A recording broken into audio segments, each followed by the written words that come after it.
Great. Good evening and welcome to LYNNIE Godfrey Straight No Chaser. Now, in front of me and in front of you in this camera, you see three people that you've not seen before. And usually I bring them on one at a time. But this episode that we're dealing with what I call the Jellison's dynasty. It's a family that is in the business, all three of them. And I'm going to embarrass all of them by talking about them, each one of them, probably for a long time, because they've done so much already. It's unbelievable, and I can tell you that it's not finished. But I'm going to start because I have one of my guests in this family affair has been on my program before. And I will tell you the exact date was May 11, 2022. And that's when you were awarded the outstanding performance for a program that was autobiographical for the Bistro Awards. And so I'm going to talk a little bit about Claudine. Raise your hand. Since you're the only woman besides me here, you don't have to raise your hand. It's these two gentlemen who have to fight it out. This woman has been an incredible inspiration to all of us in the business. But let me just start a little bit about some of the things that some of the performances that she has done. She's been in Godspell, Little Light Music, Showboat, Brigadoon, Shenandoah, Peter Pan, both in New York and Moscow. The Sherry Lane Theater was closer than ever.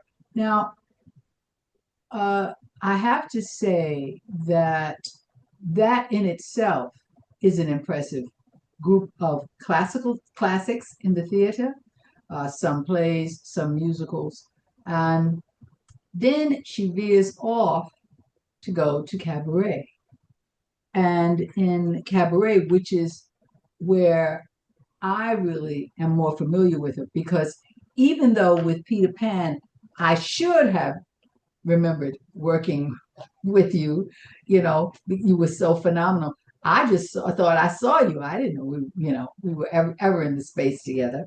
But in the cabaret, you worked in rooms that I'm familiar with: Metropolitan Club, Metropolitan Room. Sorry, Don't Tell Mama, and these are places where you nurtured pieces about your life. I know Hey Frenchie was the piece that you got nominated for the Bistro and won for the Bistro Award. But and Don't Tell Mama, and let me see, I just want you did uh, tributes to Edith Piaf, Yeah. Mabel Mercer, uh, and Mary Martin. Yes, hmm yes. So then um, we'll talk about the turn that your career took and how you are writing now and doing cabaret still, not as much theater, but theater. But the amazing time and impact that you've had on the people around you. I'm going to reserve any questions about your background until I get all three of you introduced. But that is Claudine Jellison, everyone. I mean, unbelievably award-winning performer and my friend, who I'm very proud to know. Now, her husband, John. I can raise my hand now, right? Yes, yes, you might raise your. You have Not to to. be I met John. younger fellow. Now, one of the things that I did not mention is that, along with all of this, that Claudine is the recipient of the Lucille Lortel Award from the League of Professional Theater Women. And it was at this award ceremony that I met John when he was in forming, he was about to go, I think, into a production there. And so I said to him, when we were getting this together, well, just why don't you just, tell me a few things that you've done? Because, in our business, sometimes sometimes you don't. Well, 15 minutes later of me reading his credits, Let me just say, ladies and gentlemen, this family gets on my nerves with what they've done. So there's Memphis, there's Carolina Change, Oklahoma Phantom, Me and My Girl, Anything Goes, and Sunday in the Park with George. Now that's Broadway and just some of it. Then there's The Assassins off Broadway. Then there's television, which is Law and Order and Good Wife, among other things. I'm tired just talking about it. Okay, it just makes me ill. I'm sick of you. So I welcome you, John. Thank Uh, you. Thank you. Great to be here. I have many questions about many of the things that you've done. I'm so very, very pleased that both of you have and consented to be on the show. And then you have an offspring, Mm-hmm. yes, who you spoke about. I don't even know if they told you, Matthew. She spoke about you at the award ceremony at Lucille Hotel because she is oh so proud of the accomplishments that you have had. So let me talk a little bit about you and this play that has a title that's longer than Long Island. Okay. I thought, okay, I'm gonna have to I'm gonna have to write this down because I can kind of remember. I said, I'll okay. But first, you have been working this year and last year with the Dramatist Guild Playwriting Fellow you've become. And Mhm. in that experience, this is when you've been working on this rereading of the Lord of the Rings trilogy by the playwright and his father nightly before bed. Did I get it? That's Did I get that's the title of the play, yeah. it? Yes. And I'm extremely curious about how this is going with the two of you. But this is your introduction, so I'm going to keep going back because I'm going backwards. Before that, you were a fellow at Kennedy Center at the end. You've worked at the O'Neill, at Barn Arts, collection at the Lark, at the Signature. That's a lot of different. How old are you? I'm 39. Hmm. I don't believe it. Don't tell anybody else that. Okay. All right. You're also the associate director of, is it Rhinophobia? Is it Right to Rhitobia Lab. And I'm going to ask, so think about this now because I'm giving you in advance because I don't usually give questions in advance. I want you to tell us the experience that you have with the participants of that lab because you Yeah. talk about, how wonderful that is. But before that, now you got your BFA in North Carolina, University of North Carolina, and now Mhm. you're working for your MFA in Brooklyn College. Yes, yeah. So I'm tired. So now I've been doing, credits for the last 6.5 minutes with these people. Okay. All right. So now that is Matthew Jellison, everyone. You see them all together. And now Matthew is a native New Yorker. You said that. And I'm very proud because I'm a native New Yorker. Okay. So yes. And that means you were born in New York. That doesn't mean that you've lived in New York a whole long time. No. That means that you were born in New York. Now you're a New Yorker if you've lived in there a long time and you've been through all of the apartments and everything else. I give you. But native you cannot put in front. So, Claudine, tell me, where were you born? Tell me about your life. Tell me about you. I was born in Queens, New York, so I'm a native New Yorker too. And we moved into Yes, you are. Manhattan, I guess, when I was 17. Mhm. So yeah, so I'm a native New Yorker. And your parents?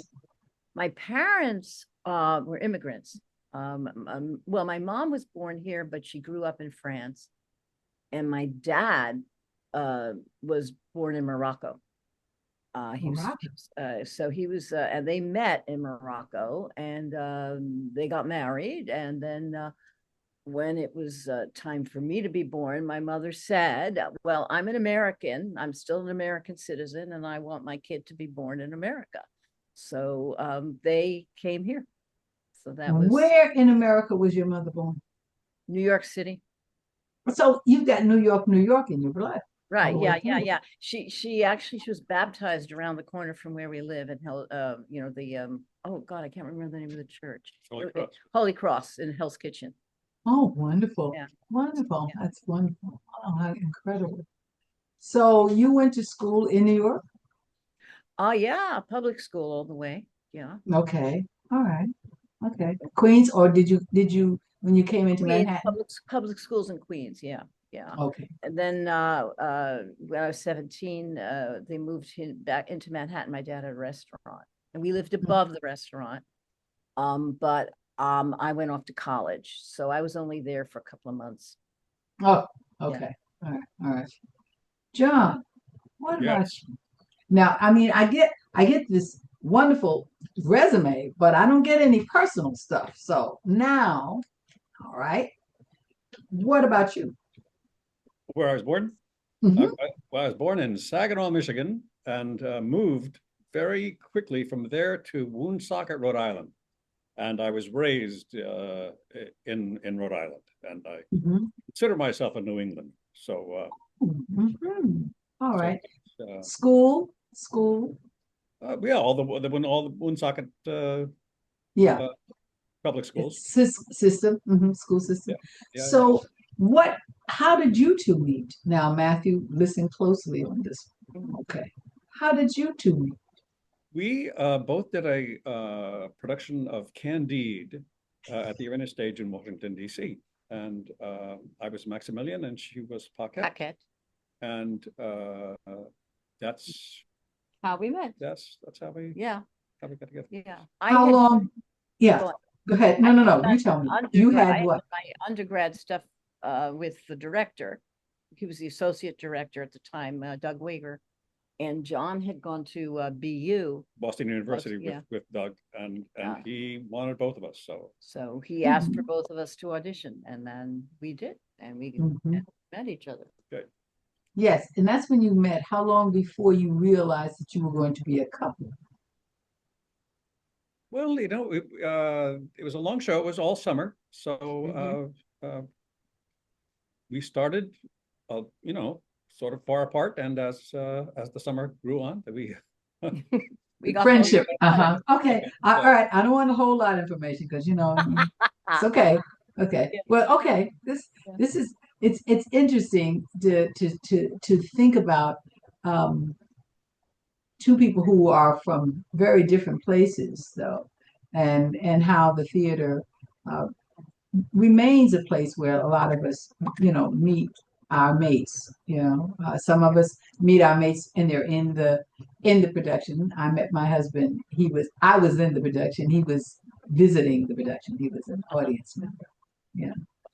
Well, there's more of a story here than Well, at last, come on. and actually Claudine has talked about it in one of her cabaret shows. Mhm. Is that we had an immediate dislike for one another. Isn't that wonderful that It was a that visceral happens? dislike for absolutely no reason. Yeah. It's was neither. awful. Yeah.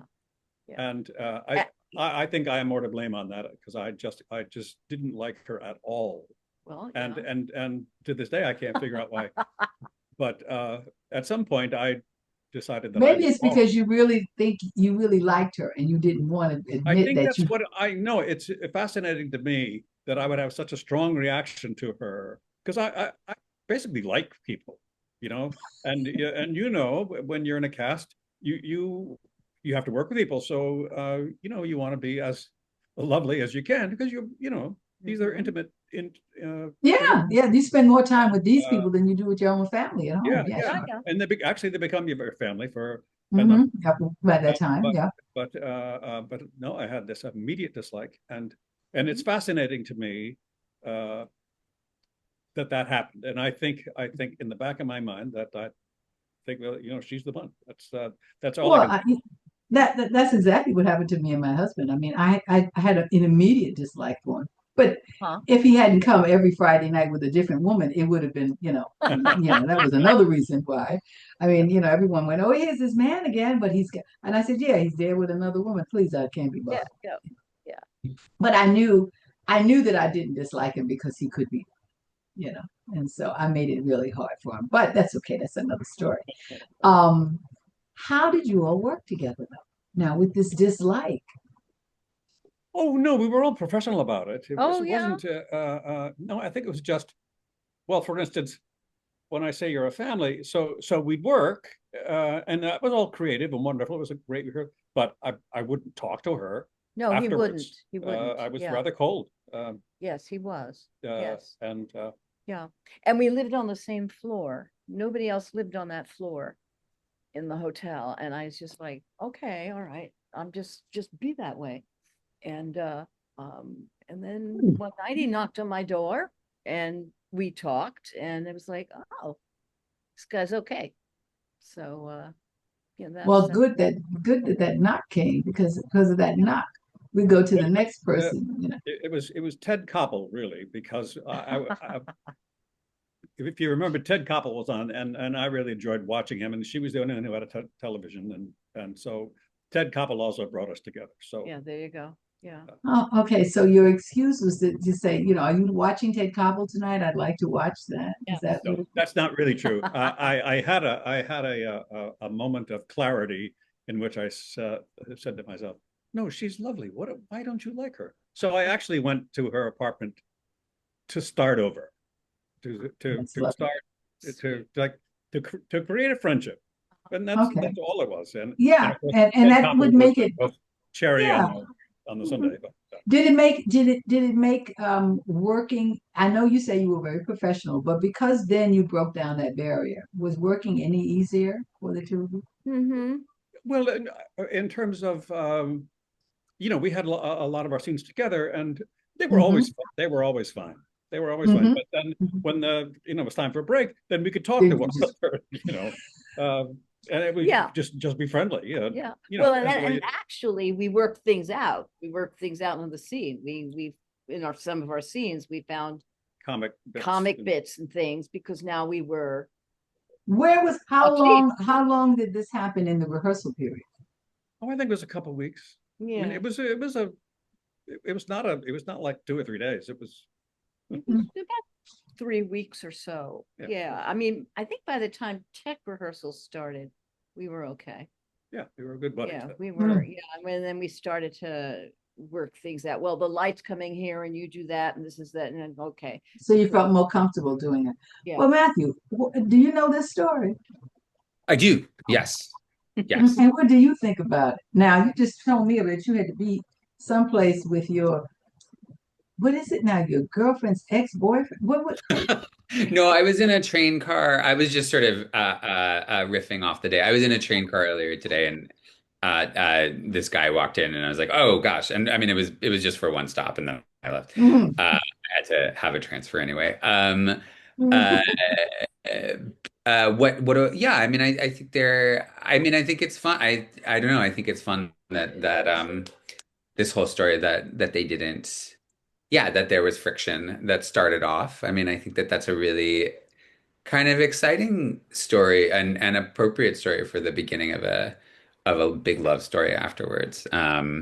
Yeah, no, I love that story. Well, tell me about you now. We've heard Sure. about your parents. Now, you're a native New Yorker. How was school in New York for you? School was great up until school was great, and the first couple of schools I went to were small public schools. They were progressive public schools, which was something when I was a kid, mom transitioned from acting to into education, and so there was a very kind of discerning, kind of specific thing that I think she valued, and so then by we valued as a family, and so we found these schools that I think I fit really well into. There was uh, big, deep communities within these schools, and a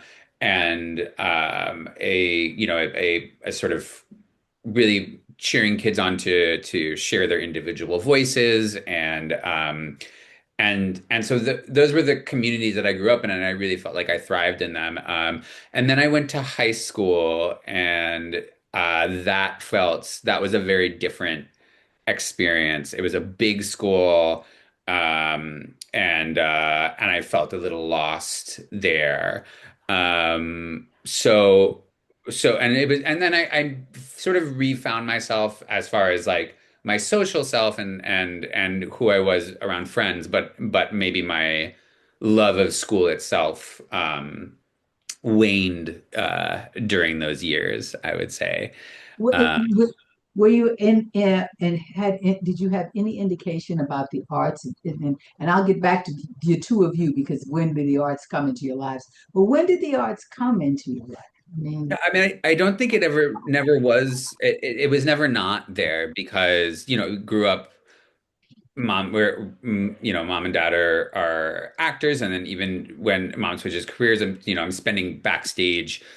I'm spending nights backstage at different shows, and I'm getting to know all of the casts of and getting they're helping me with French homework, or I'm hanging out with the stagehands, or any number of those things. So I feel like I really grow up kind of physically within the center of arts and storytelling, which is a very exciting thing. It was also, my parents read to me often, so we were always kind of just within art and music and literature, and that was kind of just a part of the life that we were leading. And I was then like involved in theater and shows, and the high school I went to was a performing arts high school, and so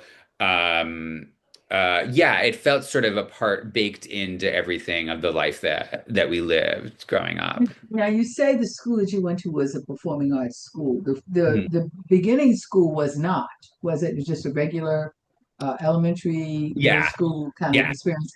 What was it, because your parents were in the business that you kind of veered toward the performing arts? And what part of the arts? Yeah, I imagine it was. I was essentially acting for the most part. I was really excited about acting, and I think that was because I was around it. And so it felt natural to me, and I grew up in theater, so I thought that I was excited by theater. I thought I was pretty good at it. And yeah, I was very attracted to that. And then I was also starting to write as well. Um, but yeah, yeah, yeah. Yeah, it kind of veered kind of a natural way. Now I'm going to go back to you, Claudine. When did you decide the arts was something that you were interested in? And this, I mean, now we know that you and John met. You had already been working, as a professional. When did you decide that was something? Oh, I think it came to me pretty early. My parents said I sang as a baby, practically. And yeah, so I always wanted, I have to say, I will say this. I remember when they sat us down to watch Peter Pan, Mhm. and I watched Mary Martin come through that window, and I said, I want to do that. And I think I was like 4. So I remember it like totally, like it was yesterday. And I knew that this is what I want to do. Mhm. And my grandmother had a big house, and she rented part of her land to a music school, and I was part of the rent. Really? He gave me Okay. voice lessons and piano lessons, yeah, for about 3 years. And then in high school, the kids I connected with most, it was a big public high school. It wasn't a special school for the arts. Kids I connected with were all, I guess, like Matthew says, all kids who are artists, writers, wanted theater. Yeah. Yeah. My favorite teachers were those teachers. So now switching hats from performer to parent, when did you think that Matthew would have an interest in the arts? When did you instinctively know? Yeah. Matt did a lot of stuff with 52nd Street Project. And it's an organization that works with kids in the Hell's Kitchen community. And he did a lot, and the kids write plays, and the kids act in plays, and the kids also direct. I mean, they get to write plays for professional actors, like short Mhm. plays, and they're fun and they're great. Um, and he was really powerful in them. He just was like he took stage. And then there was one day, I guess he was about 15, a little on the older side by then. And Willie Reale wrote a play for him to be in. And he came home and he went, Mom, Willie Reale wrote a play for me. It was like, he was so excited. It was intense. And I thought, oh God, this kid really loves this. And then at his high school, in his senior year, they did a production of Look Homeward Angel, and he was the lead. And I went to almost every performance, every one that I could go to. And I thought, oh my God, he's so freaking vulnerable. He's so hitting the marks. He's so doing all the, I don't want to embarrass you, kiddo, but no, he's so, I mean, he just was just so, he just was wonderful. And I thought, oh gosh, he's really good. And I was surprised when he said he wanted to write instead of act. But, you know, that's his life, and it's a good one. Mm-hmm. What about you, John? What? You were there watching, you know, with what time did you think, what time in his life did you look at your son and say, this is my son, and I think he's going to be an artisan? Yeah, well, you know, I think it was a natural. You know, we follow his lead really, and he seemed to be drawn. Well, our life is filled with theater, so we talk about it and plays, and we would go to plays and we would do things together, and he seemed to like it. So, yeah, it would just follow his example, and I think Claudine and I are very proud of the things he did. We would love him, doesn't matter, but he also was really wonderful. So so that was real fun. Did you ever worry about, I'm talking about you like you're not here, Matthew, so forgive me, but I have to, because I'm going to get you to talk about them in a minute, like they're not here, so it's okay. Um, did you ever worry? I mean, you've been in the business now long ago. We know what the business is. We know the consistencies and inconsistencies of it, and we know that, those people that we love, we want them to have stability. Did you have that? Yeah. Are you shaking your head, Claudine? Oh, before I can even finish. Yes? No, not at all. The life of an actor, I think, is a wonderful life, and it's hard. And there are things you have to deal with. Not knowing that when you're going to act, you can express yourself wonderfully in a play, but if nobody hires you, it's hard. But Yeah. having said that, it's a very rich a way to make a living. Not that you get rich, but there's a richness. Well, different facets of it you can. There's a richness to the life of you think about. So you thought your son had the right stuff. He had the right Yeah, stuff to withstand all of that. Never everybody mind the has. talent, but yeah. No, but look, everybody's got to figure it out. There's Mhm. I know there are people who have handbooks that say you must do this. Yeah, And yeah, I suppose that they're helpful, and I don't mean to disparage that at all. But there are a whole host of things that you have to figure out how to live your life as an artist, as a performer. And it's not just acting; it's musicians, artists, Writers. Like I said, artisans. Yeah. But you're using all of your intellect, and of course when you're acting, you're using all of your body, and when you're able to do some piece of art, some wonderful play, you can use all of yourself, and it's a heady experience. Matthew, when you would go to see your father in a play, what would you think?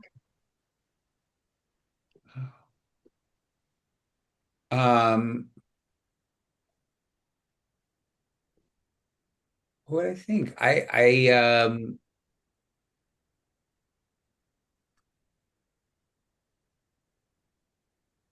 it was really exciting. You know, he would go, I'm trying to think of just specific performances. Well, I think there are these times where you see, okay, there were two things that were like very exciting. One was obviously seeing him perform and seeing him on stage, and there would be roles sometimes where I would be like, you know, there's this part where it's like either like, oh, that's showing so much of him and like all of the things that sort of make him um you know, such a wonderful, warm individual, or sometimes where it's like, oh wow, that and oftentimes actually it would be like when I understood craft better, when I began to train in acting and understood craft better, just being like, what a this on a technic not even technical level, but on a admiration for another actor on stage and sort of the craft that they brought to that role. So it was both of those, and then but there was also this thing. I think being backstage with him was really exciting because, you know, people would just come up to me. All of these adults who surrounded my dad would just come up to me and be like, I love your dad so much. And just like say that all of the time and be like, that's, oh, your dad's just the best. Oh my gosh, your dad's just, and like just to have this sort of community of adults as a kid who you're just like surrounded by adults who love your dad is you know, it's a really cool thing. It's and it's like, yeah, me too. And yeah, so I think both of those it was both of those things. It wasn't just the seat be sitting in the audience and seeing him, which was always an incredible experience, but it was, I think the totality of it was also what was happening behind the scenes too. What about when he was preparing your father or your mother when they were preparing for a role? I mean, how much of that were you exposed to, or did you do it away from your son when you were home, preparation in roles? Did you when you would see that, um, what were your thoughts about their level of preparation? I mean, it felt like just another thing you do. Like, you know, because it was so a part of it was like, you know, dad would be sitting and on the bed and learning lines and going through lines and maybe like saying lines back to himself and like and maybe I would be doing homework next to him and maybe my, you know, and they both, I mean, one thing that's really great about the home that we grew up in, you know, they both sing, and so our home was always filled with song every moment. I think sometimes because I'm not as much of a singer as they are, they probably maybe even don't clock how much song sort of is within the air in the house that we grew up in. So that was part of it, was sort of this ever-present kind of beautiful soundscape. And but yeah, the I mean it just it was like eating dinner. Like it was, you know, it was just a part of the preparation and stuff. It wasn't, it didn't feel like there was anything novel or special about it because it was just so baked into to the everyday, I think. To there every day. Well, Yeah. and you were shaking your head when I was asking about that parental kind of worry that mothers maternally have about their children. What were your thoughts? Oh, I just, you know, I always had this feeling like, oh, you know, I'm agnostic, but I talk to God and I go, God, just take care of it. You know, just make, he wants this. Just give him what he wants, you know. Hmm. Um, Hmm. yeah, please. And yeah, so, you know, and there would be times there were ups and downs, and I would feel the ups and downs, you know. I would feel Hmm. the ups, would feel the downs. Exactly. Okay. Yeah. Um, so now I'm going to start working and asking specifically you. You had a turn in your career where it you had to make an adjustment, Clay. And you two gentlemen, you went through that with her. This turn in which, um, we have sometimes medical things that affect us. Uh, what were your thoughts at the very beginning and watching your mother, watching your wife create this whole new career that she has created for herself, because she has. She's reinvented herself. You realize that. Well, I thought, What were your thoughts? well, if you're talking about, but there are two careers, of course, she went into education, and I thought that was. But if you're talking more about the vocal tremor thing, is that where Mm-hmm. you're getting Yes, at? that's what I'm talking I thought it was tremendously brave. about. Uh, if if if you could hear the way Claudine sang, and she was a wonderful, wonderful singer with a huge belt voice and very expressive, and could bring you to tears and brings people to tears all the time. And actually, Doug Wager, who introduced us, said of her, when she sings, she makes you a believer, and he was absolutely correct. So when this terrible thing happened, that she was not able to create the kind of sound, just on a technical level, and yet she didn't hang up, say no, well, that's it, folks, that's it. That she reinvented and her performance to work through songs, and they sound pretty good actually when she works with the song, but also to make more of a story. An evening that with Claudine would have been a singing event is now it's a very musical event, and that has to do with the music that she has, but also the storytelling, to my mind, has a kind of a music to it. And I think to be able to stand in front of an audience without that thing that has gotten you there, and the thing that got her there was this big, magnificent voice, to go, no, this is who I am. There's an honesty and an integrity to it, and to go back to Doug Wager, you become a believer, and you actually believe her when she's there. This isn't some slick, Candor and Ebb evening. It's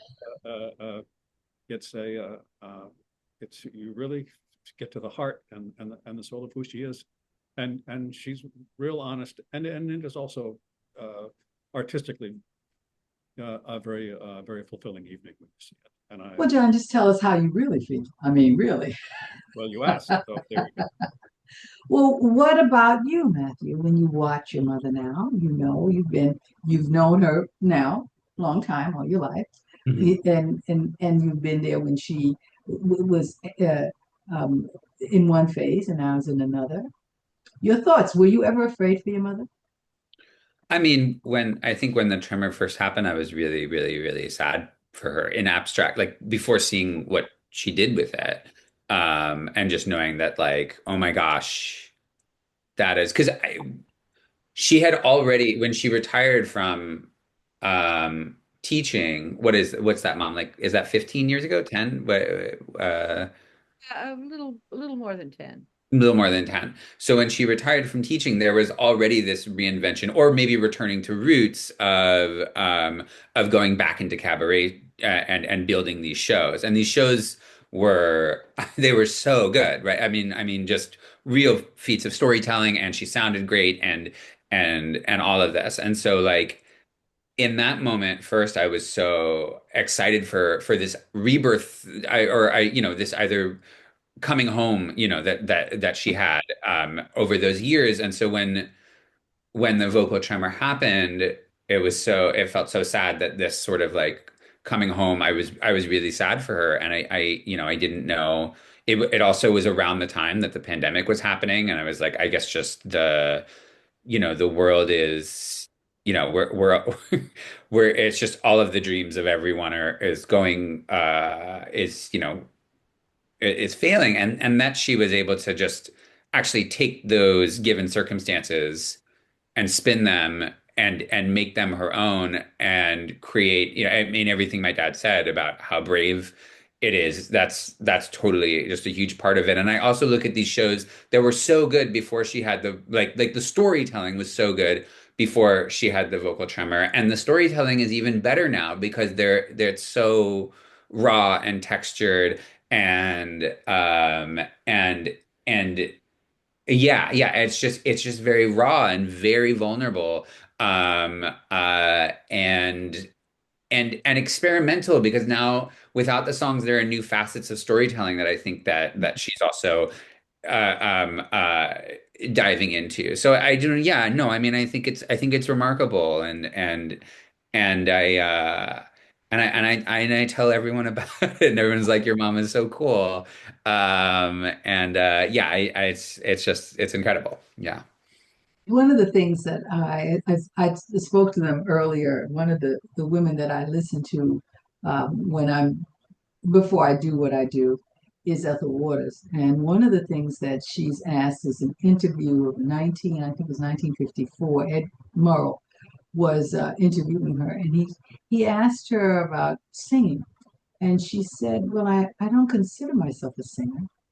She said, I recite musically. This is what I do. And I think, when one is really serious about the story that they're talking about, that is those of us who have the craft, knowing the technique of how to make the notes happen, uh, utilize that. But then the importance of the story is a very important thing, and you can tell the difference between one person who is concerned about making the technical reaching of the notes, despite what the lyric is saying. And then you know the difference of that person who is telling you the story so that you really are there for them. So the achievement that, and I say all of this, Claudine, because um, being in this business and knowing that reinvention is a part of what you do anyway. It is. Every 10, 15 years, you reinvent yourself because you can't be a teenager past the time you're a teenager. You can't be a mother. You got to be a grandmother or aunt or somebody. The art of reinventing yourself and having the strength to do it, I give you the kudos and bravo. I cannot, I don't want to get tearful with it, because I know a little about, what that could be, how that was, and how I bring it up, but it's not anything that you even deal with. But I want everyone to know, how much of a shero you are, um, because it is in our business a very difficult thing. We are only, Lloyd used to say, you're only as good as your last performance.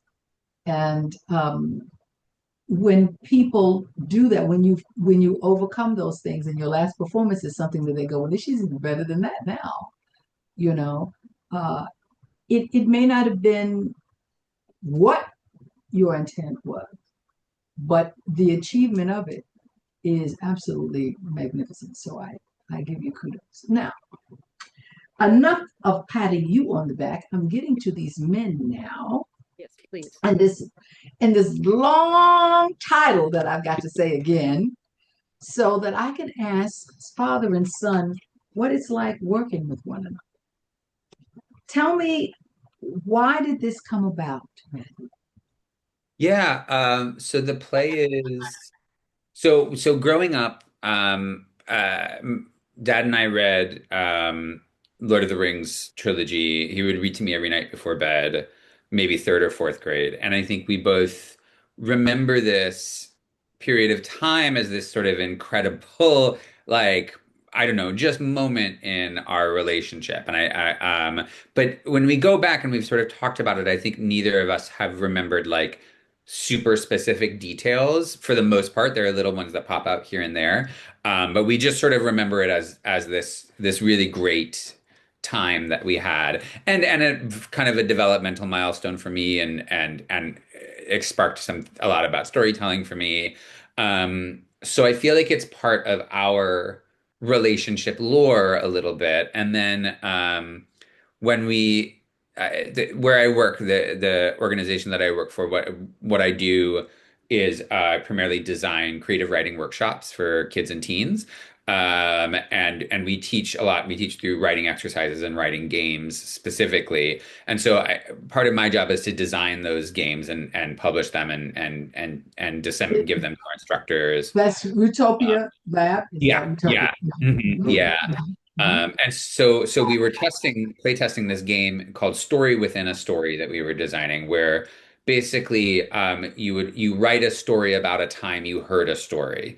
And I wrote the story of a paragraph long story of Dad reading me Lord of the Rings, and it was sort of this very short kind of playful memoir. And I was like, oh, why don't I turn that into a play? And I didn't really know what that play was. And then I had a mentor, Winter Miller, who is a really wonderful playwright, and she said, you should just reread the whole thing with your dad and see what pops up. So we reread it over a couple years. We're still like 50 pages shy or something like that. And then I had, another my great mentor Karen Hartman, who's a playwright. She taught. I just was like, I have this idea. I don't know what this thing is, and she was like, this is about. She helped me sort of discover like, well, this is about dealing with mortality, and this is about dealing with, I don't know, probably like some of your anxiety and how narrative is a healing form. She didn't say all of this. She helped me make these discoveries. But essentially what it turned into was this play about based on our this period of time, but not, there is a lot of stuff is made up, but this play that's essentially about an out of work actor in the 90s helping his son through anxiety through narrative using the Lord of the Rings book. And then a 25-year-old playwright, or 20, not 25-year-old, 38-year-old playwright in 2025, 2024, 2025, working, sort of helping his father out of a malaise through, and I'm not saying that dad has a malaise, this is the drama of the play, through by writing him a play about said time. So it goes back and forth between it, and it's sort of a play within a play. But it's designed for us to act in together. Mhm. And how does that work? How are you feeling working with your father? How do you feel, John, working with your son? Oh, it's thrilling. It's thrilling, and it's unique. Hmm. Uh, uh, that's a good, that word gets bandied around. It's unique in that it's me that he's that he's written, and of course the things that are in it have not really happened, but Some of the fictional things, yes. Mhm, yeah, mhm, mhm. but we've got this. I don't have to work very hard to figure out what their relationship is, and I mean, as an actor, you look for tools. How can I get closer to the character? All sorts Yeah. of things that the actors go through, and I don't have to do. I just got to show up, and say the line. So, and it's I haven't. It's not done yet. I don't think, unless. Mhm. Mhm. So I'm interested. I'm interested to see what happens. Yeah. Uh, Yeah. uh, so When it's I have to stop here because we only have 10 minutes left in this. I tell you how fast this goes. And I've got to ask any of the participants who are here if they have any questions.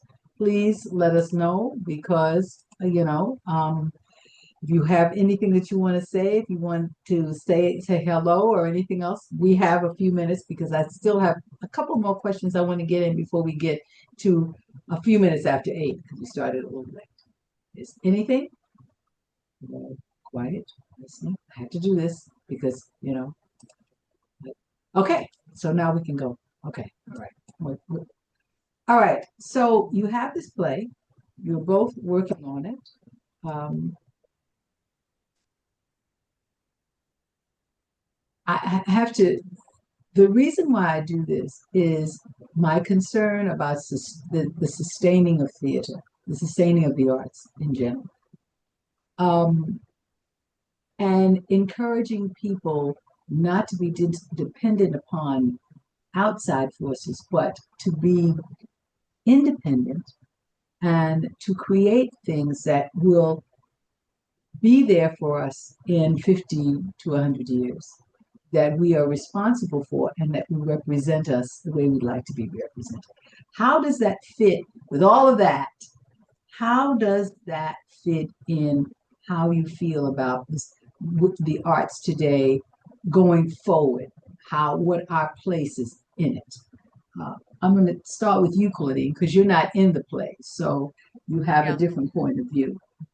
Oh, I actually went into education because of the arts, because I felt there was a dearth.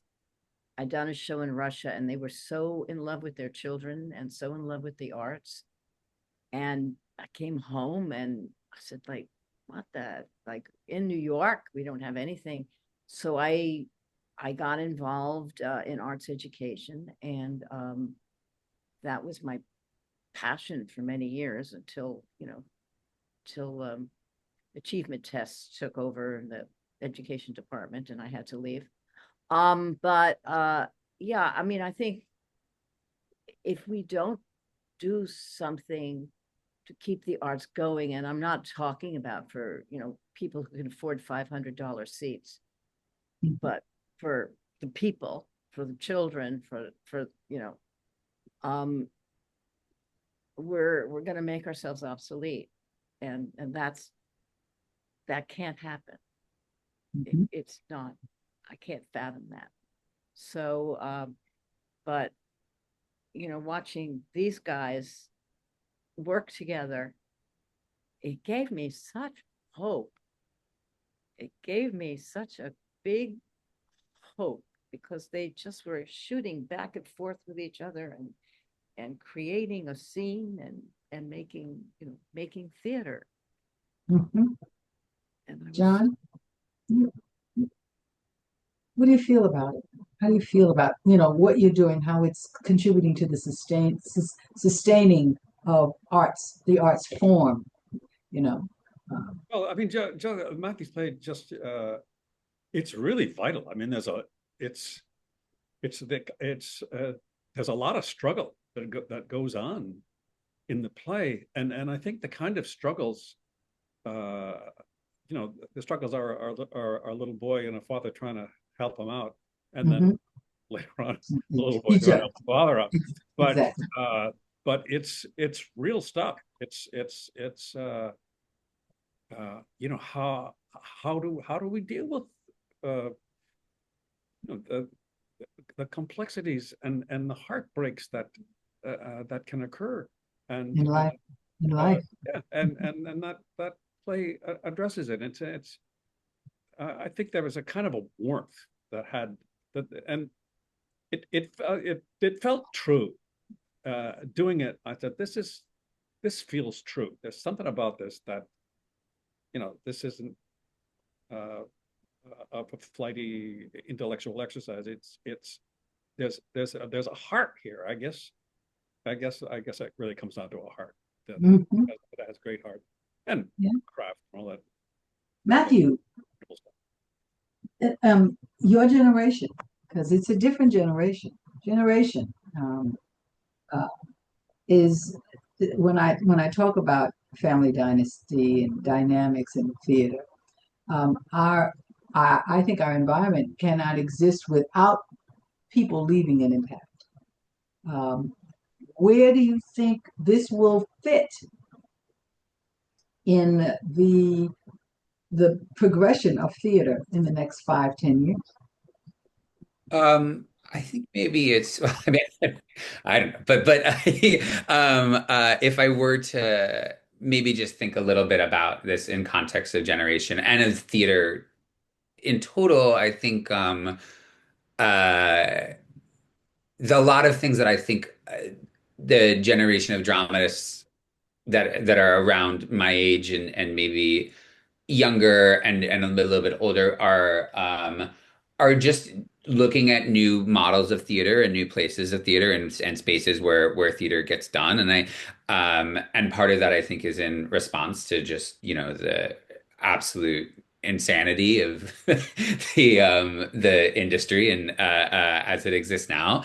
And and then I when I was sort of coming into my own in theater, I was going to a lot of living rooms to see plays and all of this sort of thing. And I think that those experiments are really bubbling up in a lot of spaces. And I also think that's of this generation, but it's actually like the ultimate like original thing. Like theater's that one thing that's not, you can take everything else can crash and crumble, but as long as humans are alive and acting something out, then you have theater. And so I think it's that like elemental.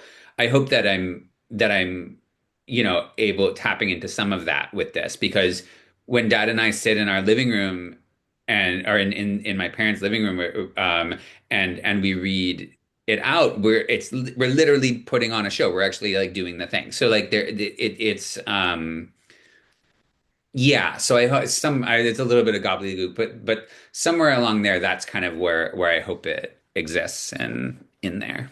I think it's a wonderful example of the caring that we as artisans have for what it is that we do for a living and how much we want it to keep going on. I mean, I can't imagine. I mean, I can only imagine back in Shakespeare's time, when he was writing and nobody was paying him too much of attention. He's great now, but nobody was paying that much attention back then.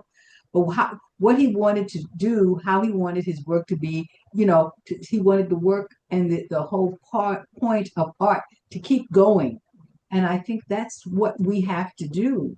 We just have to keep it going and find a way to do that, that keeps us healthy, you know, and keeps us sane and keeps us independent, so that we don't lose focus about what our objectives are. And our objectives are to stay in the arts.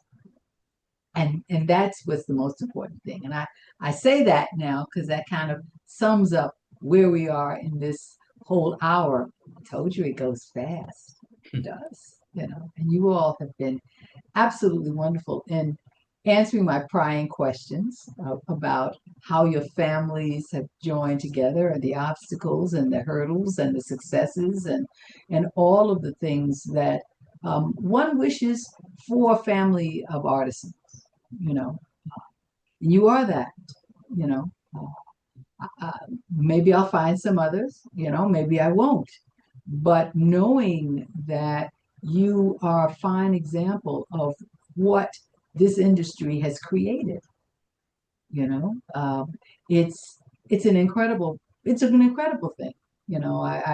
I will say one of my loves is education, because I wanted to be a teacher. It's just that I don't have the discipline to write those lessons every single day, because I cannot stand to be girdled. I want to be able to come in if I have an idea. I want to be able to do that idea today, and I don't want to have to be my syllabus.